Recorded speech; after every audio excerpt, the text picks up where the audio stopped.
Nauhag na ko ang tanan na kanang mga busy, kanang mga after 5 na ang out sa office or sa eskwelahan. Kung gusto mo mag-avail sa postal ID, pwede mo mag-adto diri sa SM City Davao.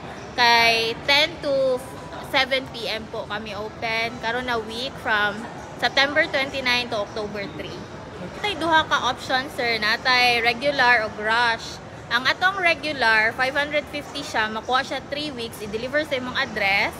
Tapos ang ato ang rush is 650.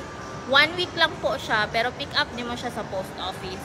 Sa wala gyud maski isa ka ID, maura ni siya ID nga dili mangitag valid ID kay para makakuha ka og primary ID. So ang ato ang dawaton is birth certificate kani sa PSA or sa LCR. Kung sa LCR ta kailangan 6 months na certified true copy.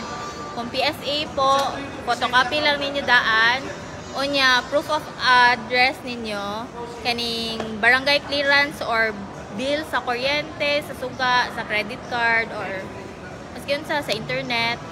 So, kana po. Tapos kung married, tapos kato ang mga requirement na dala, apilan lang na to og marriage contract. Important sa atong PhilPost ID po, siya po ang pinakadali na makuha na primary ID na government issued.